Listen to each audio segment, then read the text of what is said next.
Folks, this week we spoke to a bevy of sources from on the ground in Israel, ranging from members of victims' families to IDF soldiers to generals talking about strategy. I want to play some of that for you here right now.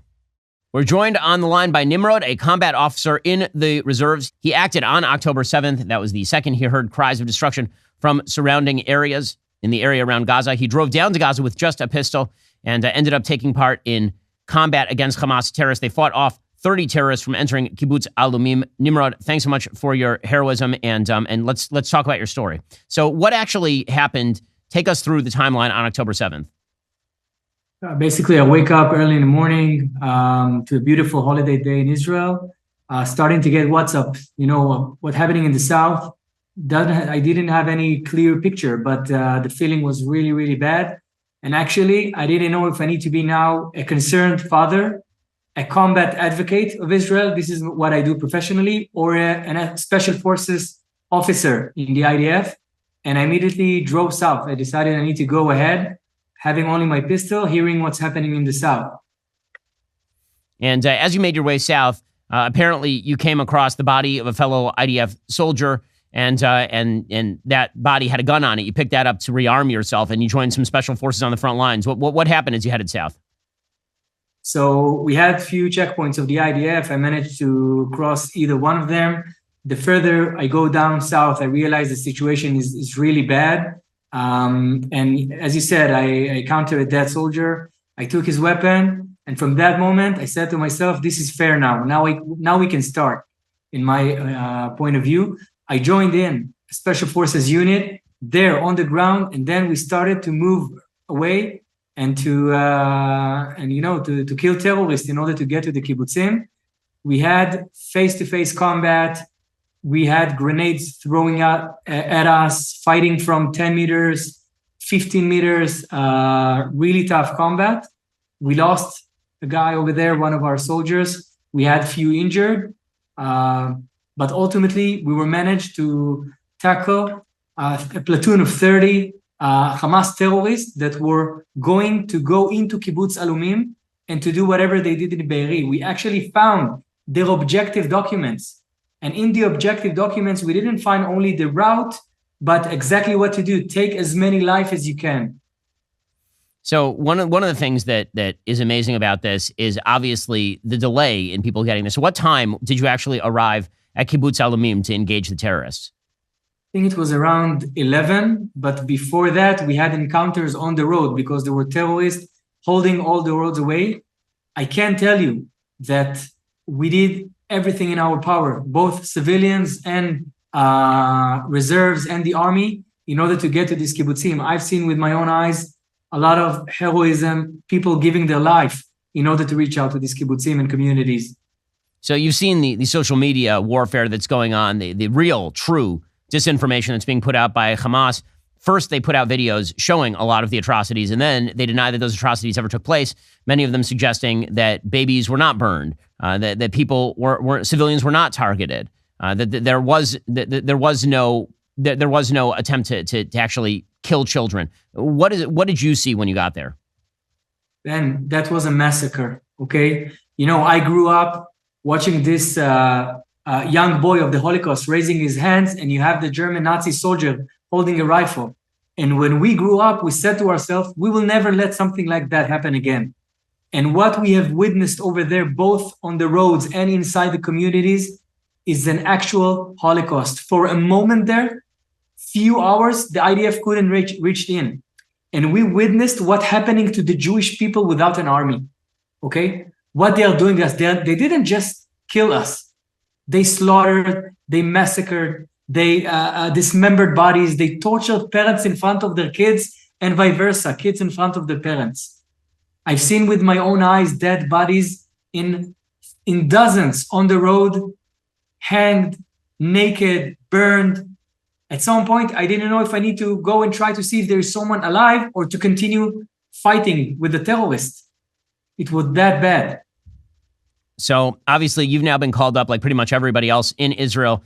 Everybody who is either active duty or a reserve has been called up in Israel, about 300 to 350,000 people. And everybody is sort of awaiting orders as to what to do. Some people stationed up in the northern front, some people stationed down near Gaza. What is the morale of the people who have been called up at this point? Everyone, I've never seen Israel so beautiful. And it's an oxymoron, right? On one hand, everything is so suffering and pain and shock. On the other hand, we are so united right now. Everything is painted white and blue. The government has the entire country solidarity. We are giving them a true strong back. Go and do whatever you need. Make the policy. We will do whatever we need in order to both bring justice, and secondly, to make sure nothing like that would ever happen again in Israel. So the situation right now, obviously 200 hostages are being held by Hamas in Gaza. They've started to release hostage videos of some of these people pretending that they're treating them humanely, which is strange because they wouldn't have to be treated humanely if they were not hostages in the first place. Many of the people being held hostages have watched their friends and family murdered right in front of them.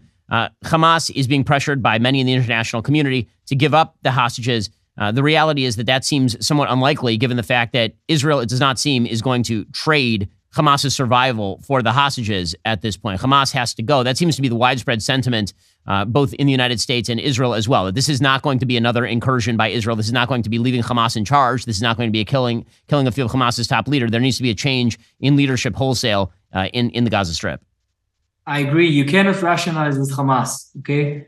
You cannot rationalize with Hamas. We've seen what they've done time after time. The conception is over. That's it.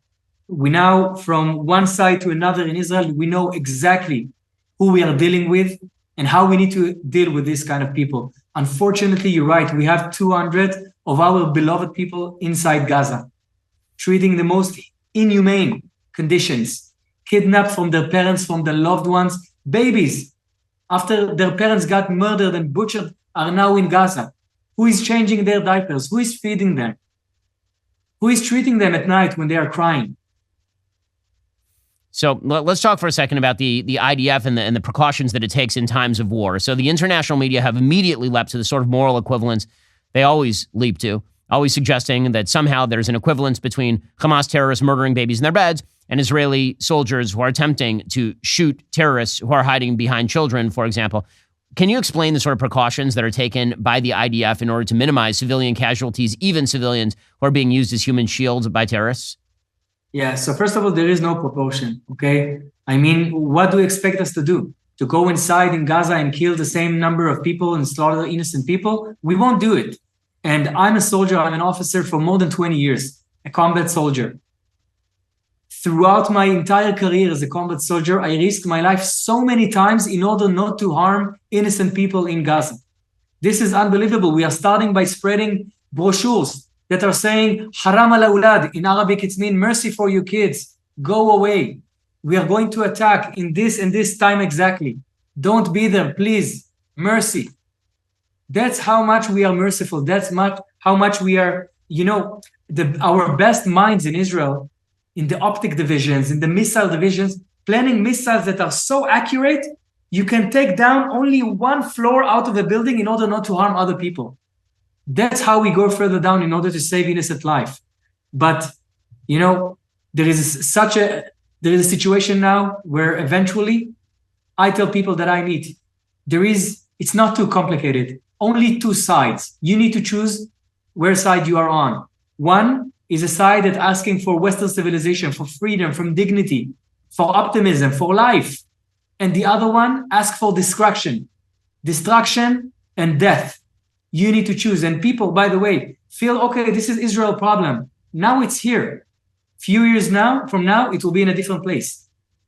One of the things that obviously is going to happen in the aftermath of all of this is a change in mindset by the Israeli public. You've seen it happen in a moment with an attack like this. Everybody was divided until 1 second ago. Obviously, Israel has never been more united than it is in this moment. And going forward, it seems like the united front in Israel is going to be completely about securing its future in its own land. That the sort of ease and lack of concern about security is going to go away in an instant, because Israel is in fact surrounded on virtually every side by people who wish its destruction. In the north by Hezbollah, in the south by Hamas, and in the Judea and Samaria, so-called West Bank, by members of the Islamic Jihad and the Palestinian Authority. I mean, one of the things people have not been talking about in this conflict is the fact that there have been incursions in the West Bank by Palestinians into Jewish areas, and those have been repelled. The Muezzin calls have been going out on Friday nights, literally expressing solidarity with Hamas in these areas and calling for Palestinians in these areas to rise up against Jews.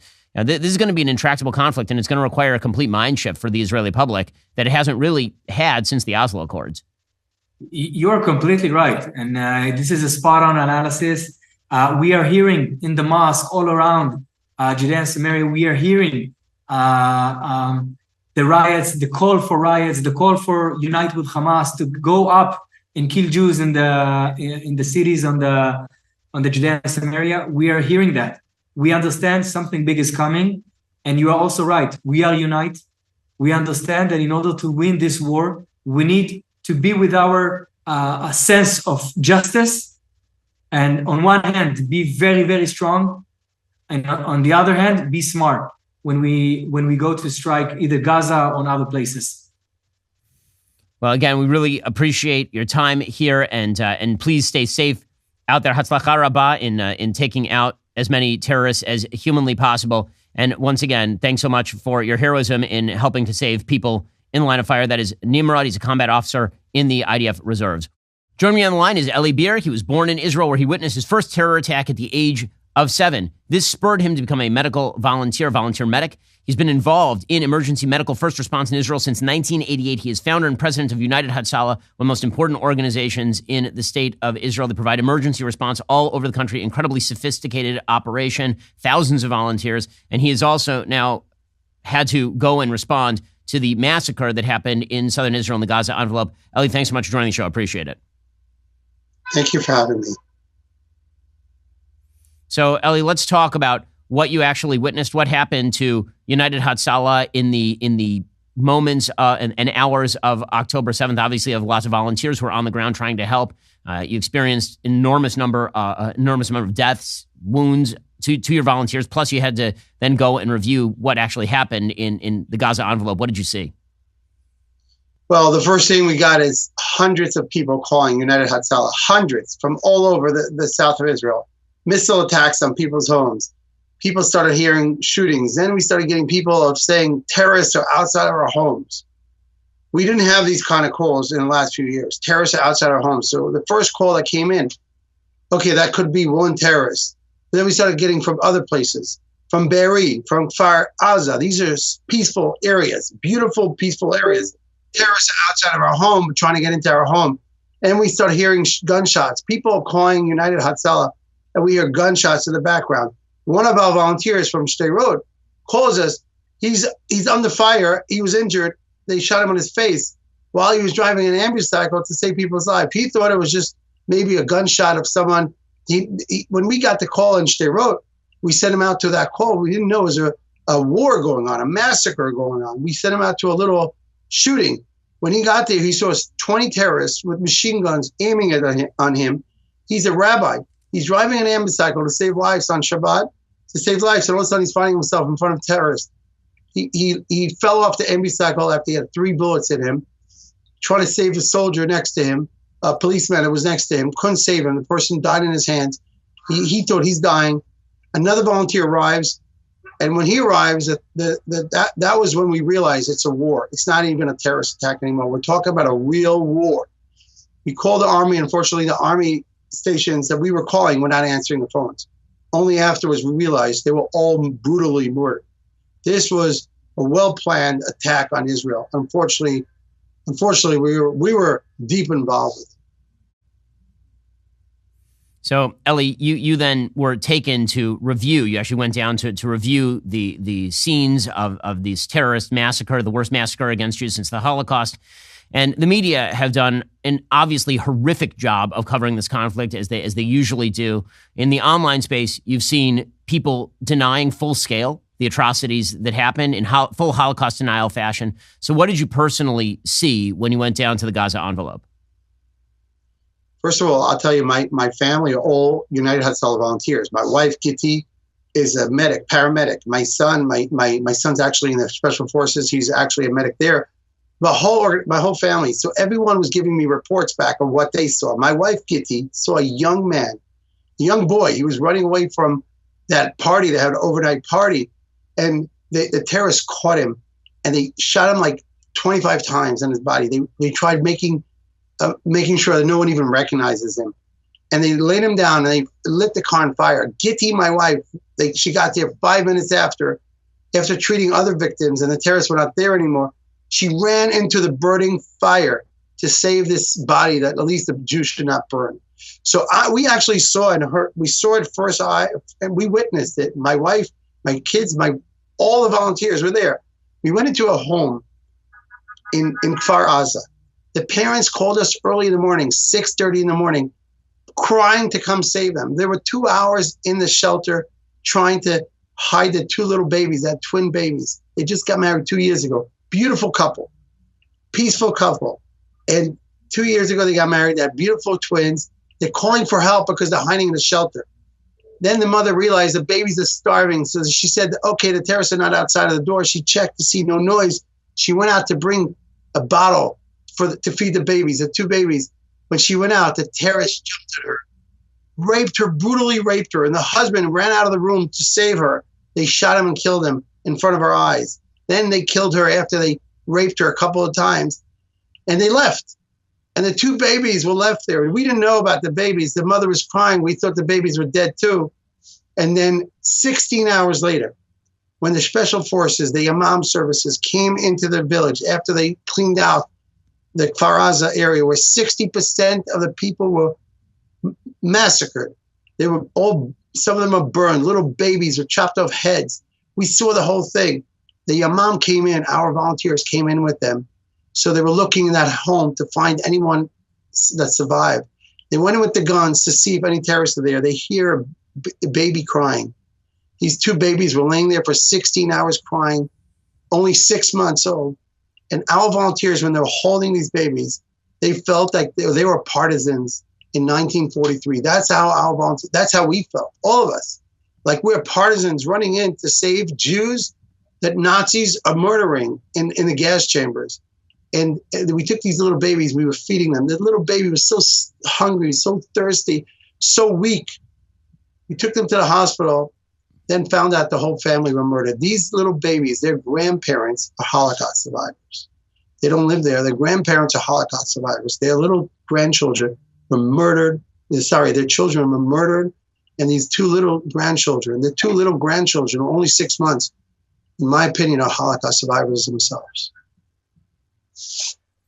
So, Ellie, obviously I mentioned before the sort of denial that you see on the internet of these sorts of atrocities. The big one that they keep harping on is the idea that there were no babies decapitated. The babies are apparently alive if they were not decapitated. But what can you actually say about that particular claim, the decapitated babies claim that the media have made so much of? Well, they took every human being they could. They didn't find these babies. They took other babies. They chopped off their heads. They burned the babies. We saw burned babies there. Little tiny babies. They had one child actually hugging a bear when he was burned. He was wrapping his hands on a bear, and the bear was stuck to him. You couldn't even recognize if it was a real, it was unrecognizable. We didn't even know what's the head. They were literally burned. That we had to figure out what it is. It was a baby that was holding a bear. That's what it was. And they had dozens of babies like this, children that were murdered in front of their mothers. They actually murdered children in front of their mothers. They took Holocaust survivors and they tortured them. And then they murdered part of them. They kidnapped old people. They kidnapped women. They raped women in the party. They found girls that were dancing minutes before. They caught them and they used them many, many times to rape them. And then they killed them. This is the worst type of massacre you could ever imagine. This is not even terrorism. This is another level of ISIS. ISIS was probably a lot more humane than they were. Ellie, how can people help? Obviously, United Hatzalah is still dealing with people who are wounded. The terror attacks are ongoing. There's still rockets that are being fired into populated areas of Israel. A rocket from Hamas actually hit a hospital, but nobody cares about that because if a Palestinian rocket hits a Jewish hospital, nobody gives any damns about that. In fact, even if a Palestinian rocket hits a Palestinian hospital, the Jews get blamed. That's the only way that people care about that. But there are people who are still suffering, people who are still under fire in the state of Israel. There are attacks not only in the Gaza envelope, in that entire region, from rockets, but there's also terrorist problems in Judea and Samaria. There are terrorist problems in the north that Hezbollah is pushing. How can people help out Hatzalah, which is doing life-saving work? Again, Hatzalah is not a military organization. Hatzalah is a life-saving organization. It's the equivalent of the American Red Cross. How can people help United Hatzalah? Well, simply help us buy medical supplies that we urgently need. We emptied out our warehouses. We took trucks loaded with equipment from our emergency warehouse, 1,700 bags of medical supplies, of trauma supplies. We just laid out. Paramedics, EMTs, just take it and save lives. Soldiers who came to the scene, they couldn't get medical supplies because the army bases were taken over by Hamas.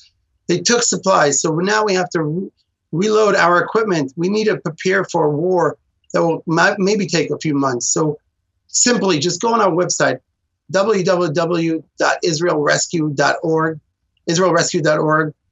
Just support us. Buy us a defibrillator. Buy us a medical bag. Buy us a motorcycle. Buy us an ambulance. Whatever you could afford. IsraelRescue.org is a volunteer organization. We are the only nonprofit free service throughout Israel. And we come fast. We come quickly from in the community. We had 2 volunteers, unfortunately, who were murdered. 2 volunteers who were kidnapped, but 8 volunteers injured.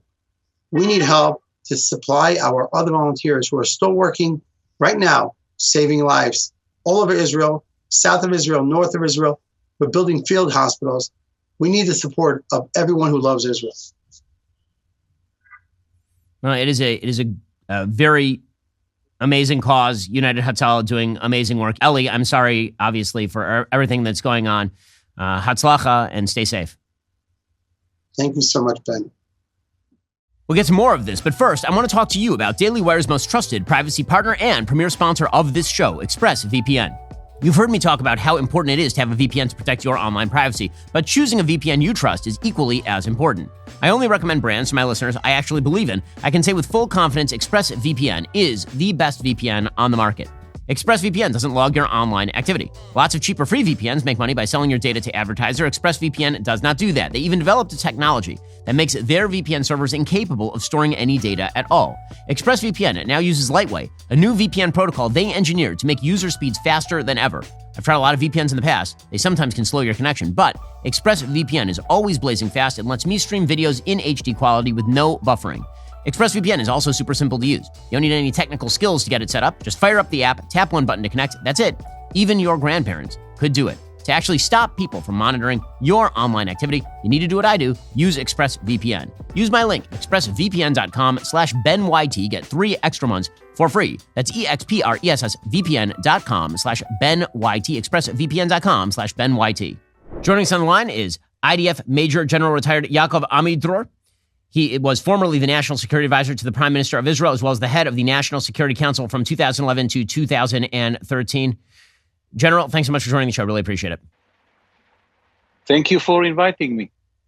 So let's talk about the security situation on the ground right now in Israel. Obviously, Israel is deploying extraordinary resources from the air in the Gaza Strip. Presumably that's going to go on for a while because the ground is not yet soft for some sort of ground invasion. You know, it's unclear what the timeline is there. I think that can you give us any update on whether there is any sort of internal discussion as to the timing on moving it on the ground? Because there are a lot of people who are saying the tunnels have to be destroyed first. I think that we are towards the end of this stage. The Air Force works based on 3 elements. One is the list of targets that we had before the war, and this is almost finished. The intelligence that we are collecting through the operation, and that allow us to, from time to time, to eliminate one of the commanders of Hamas or to find places in which Hamas members are sitting together and to kill them there as a group. And the third element, which is very important, is to prepare the invasion of the ground forces. And here the ground forces commanders dictating the what should be attacked and what important for them for the next stage. The preparations in the south are almost finished. The logistic is there. The training was done, and imminent. I don't know if it will be 2 days, 4 days, but it's imminent. I know there's been a lot of talk among people I talk to in Israel about how much the ground even can be prepared in this arena, given the fact that that Hamas tries to keep civilians in these areas, given the fact that Hamas has been hiding underground in these tunnels. What does a ground invasion look like? How much risk are Israeli soldiers now going to have to undertake additionally because of the human rights attempts Israel is making? Okay, first we try, and the successful is not full, to convince the Palestinians to move to the south center part of the Gaza Strip in an area called Muasi. So we designated it as a safe area. Hamas is doing everything to stop them from moving to this place because, ironically, Hamas wants that we will kill as many Palestinians as possible because that gives a card in the international media, international organizations like the United Nations. So ironically, we are doing everything to minimize the number of Palestinians that will be killed, and Hamas is doing everything to maximize the number of Palestinians that will be killed. So when there is a move of people to the south, it's better for us to let them to go, even if we wait another 48 hours. The less people will be in the area, the better for Israel. By the way, parallel to that, we are evacuating Sderot and other places near the border, so it will be easier for us and not put in risk civilian people in the area. Again, the irony that Hamas is looking to kill as many civilians as possible in his side and in our side, and act within populated area behind human shields. And we are doing everything to minimize these numbers in our side, in their side. But this is the world in which we are living. There is no any reason to complain because we cannot change it. This is Hamas. It's like the weather. You have to understand it. You cannot change it. To maneuver into it, or to act, or to have a operation in urban area, it's known in the history of military operations. It's the most problematic issue because it's easy to defend. And in this case, Hamas prepared itself years to this invasion. But I think that we have two advantages. One is the fact that after the raids of the Air Force, nothing was remained which is important on the ground. We destroy everything which is important to Hamas on the ground. And the big question would be, how can we identify the underground tunnels, which is a parallel city under the Gaza Strip? That is one issue. That on the ground, I don't think that there is something that Hamas think that should to sacrifice for that. And the second issue is the preparations that we had. We didn't run to the war. We had a preparation, we could plan, we could make all the arrangements to make retraining of the forces. We are very well prepared to the war. It doesn't guarantee anything, of course, because war, it's a two sides operation. But it gives us the advantage of being well prepared. And because the IDF has more technology, more capabilities, we can come from the air and we can come from the ground. We know how to combine the efforts. I think that the preparations are very, very important. By the way, not in every war in the past we had this ability. For example, in the Yom Kippur War, we drove into the fire, something that here occurred the first day. But from the second day on, we decided to make it slowly but surely. So let's talk about the length of a possible move on the ground here from the state of Israel. And also, one of the big questions that people have is what comes after, because obviously Hamas has been in charge of the Gaza Strip for the last 18 years. The Palestinian Authority has not demonstrated that it is, fully separate from Hamas. In fact, the Palestinian Authority has given some $3 million to the families of Hamas terrorists who were responsible for this sort of thing. They have a pay-for-slave program. There don't seem to be a lot of amazing options for the governance of the Gaza Strip, assuming that Israel is capable and goes through with its plan of exterminating Hamas inside the Gaza Strip. So what comes after is a big question on a lot of people's minds. I'll begin with the first question, what the operation will be looks like. I think that the first stage will be very heavy, very slow, and the most important factor, or one of the most important factor, will be to secure our forces when we are going into the urban area, not to fail to traps which probably prepared by Hamas. And for that, you need the firepower going in front of you and smart people using the intelligence that will be gathered through the operation by the tools that they have on the ground. It's not something which is in Tel Aviv, it is in the hands of the commanders. And slowly we have to go to the areas which designated in the plan as the important places in which we have to which we have to arrive to control the area that we want to control. And slowly to extend it. That will take probably two weeks. I don't believe that it will be more than that. The second part will be a long one. How long? It's a good question. Less than 6 months, more than 2 months. Somewhere in between. And this is the stage in which we will have to go to find all the underground tunnels, to neutralize them, to find all the headquarters, the command and control system to destroy, to kill all the leadership of Hamas, which is in the Gaza Strip, because there is the masterminds and the high-ranking members of Hamas are sitting in 5-star hotel in Qatar or in Turkey or in Beirut. So this is another chapter that we will have to write. Leave it alone. It's not connected to the operation. The operation in the second stage will be clean and kill. To find, to identify, to expose, to destroy, and to kill. It will be a long process. But at the end, the goal is very clear. Israel will disconnect itself from the Gaza Strip in a situation in which the military capabilities of Hamas do not exist.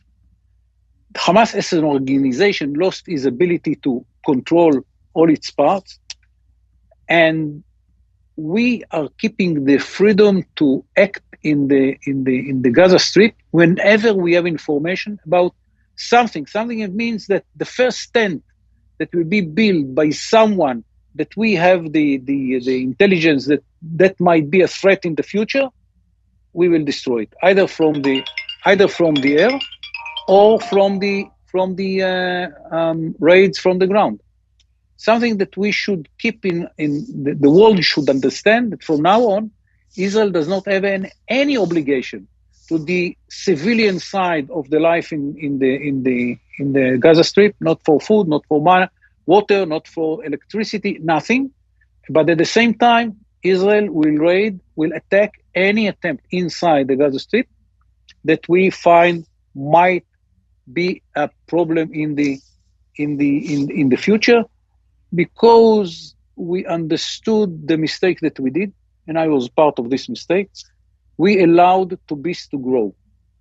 And the only way to deal with it is not to let the beast to grow. When it is very little, before it has enough capacity to kill it as early as possible. It's not easy. You have to collect intelligence all the time, to allocate resources for that. It's not easy, but it is something that we have to build, and the other side and the world should understand, not anymore. We will not let anyone to build military capability in the Gaza Strip. In a way, we are doing it, something like it. It's not similar, not at all. But we are doing something with the same philosophic approach in Syria in the last 11 years. 11 years ago, we understood that Iranians are going to build independent, Iranian-controlled capability in Syria, and we said, no, we will not let you. And we are bombing every week. We will have to do the same in the Gaza Strip, that the beast will not grow again. So there are two other strategic issues that Israel faces, obviously, right now. One is Hezbollah on its northern border. Hezbollah has been gradually prodding at Israel, firing sporadically rockets into Israel, infiltrators from Lebanon attempting to get into Israel and being stopped by the IDF. How worried are you about Hezbollah opening a second front in the north? And what is Israel's capacity to deal with that second front, given the fact that Hezbollah is significantly more sophisticated, much better armed than Hamas, 150,000 minimum rockets pointed at Israel. Most of those, presumably, are already underground in bunkers. So it's not as though Israel could simply blow things up on the surface and end that threat. How worried are you about Hezbollah, and what is Israel's plan for Hezbollah? Because obviously one of the big lessons from what happened with Hamas is the longer you allow terrorist threats to grow on your border, the worse the threat actually becomes when it materializes. Yes, but here the situation is totally different, because we recruited the reserve forces of the IDF at the beginning of the reaction. That was almost the first reaction parallel to the air raid in Gaza. And we have now not the regular army, which is very thin, but we have all the reserve forces in the south and in the north. And unlike the situation in Simchat Torah in the south, we are in a full readiness in the north, and the Hezbollah cannot surprise us meaning he can surprise, but he will find strong forces on the ground, unlike the situation that was in this 7th of October in the south. So it's a totally different situation from this point of view. It is not going to be easy to fight in two fronts, but the first, look, to finish the list of targets that we had in Gaza took more than 10 days. The number of targets that we have in Lebanon is more than 10 times longer than we had in the south. So the first step, the first stage of the operation for sure will be long air raid on the huge number of targets, and of course targets that will appear by the intelligence, will revealed by the intelligence during the operation. But very important to understand that here Israel has the kind of flexibility. The most important time for the air raid in the south is over. What we need now is the ground forces going in. It will be easier if the air force will be there to help and so on and so forth. But we can move the air force to the north, parallel to the ground forces action in the south, and it will take a month, if not more, to make all the to kill and to destroy all the targets that we have in the list. And this is why the ammunition that we are getting from the United States of America are very important.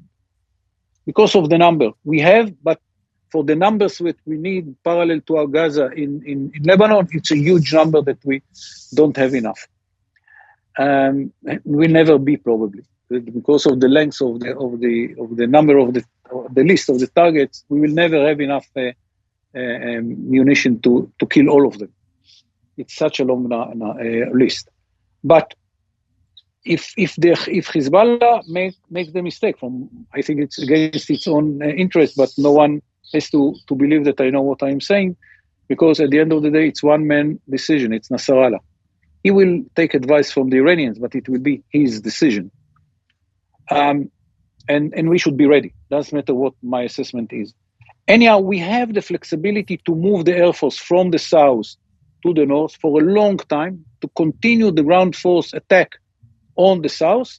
And then if it will be a need to move ground forces from the south to the north. By the way, in 1967, I was a young paratrooper, very young paratrooper. And we fought in the Gaza. And then we had been taken by helicopters to the Golan Heights. We met the war in the Golan Heights at the end. It was the tail of the war, of the war, but still it can be done. And here we have time because the Air Force has a long operation to implement in the north. So if you ask me in one sentence, we can continue the ground forces attack in the south. We will have, if Hezbollah open fire, to move the Air Force to the north. And after, I don't know, a month to decide what we do, will we continue with ground forces or it will be finished with the Air Force? It's a decision that should be taken after a look and judge the success of the Air Force. But I don't want to minimize it. It will be huge effort. It will limit all our capabilities, but we can do it. So that raises the possibility of a third front. So the Palestinian Authority has been putting out all sorts of propaganda on behalf of Hamas to their own people while simultaneously lying to the West that that's what they're doing. They put out an actual lecture series on Friday in which they quoted the hadith about Muslims murdering Jews and all the rest of it. How worried should Israel be about the possibility of another so-called intifada from the so-called West Bank, the possibility of attacks on the so-called settlements, the shtachim out there? How prepared is Israel for that possibility? Because of the tension that we faced in the West Bank before the war, the forces in the West Bank are not the usual one, much bigger. It's true that many of the regular battalions were exchanged by reserve forces, but not less experienced. And I don't see a need to move any force to the central command. Central command is strong enough to deal with the Palestinians. Maybe they will have here and there some success killing Israelis, but the forces on the ground in the West Bank are strong enough. Well, we really appreciate your time and your insight. That's IDF Major General Retired Yaakov Amidror. Thank you again for your insight, and Hatzalah Rabbah moving forward. And for those Americans who knows, I'm member of JINSA, Strategic Center in Washington, D.C., a very prominent organization. And I'm very proud to be part of this organization in America. Well, folks, we will bring you all the updates as this war progresses next week. We'll see you then.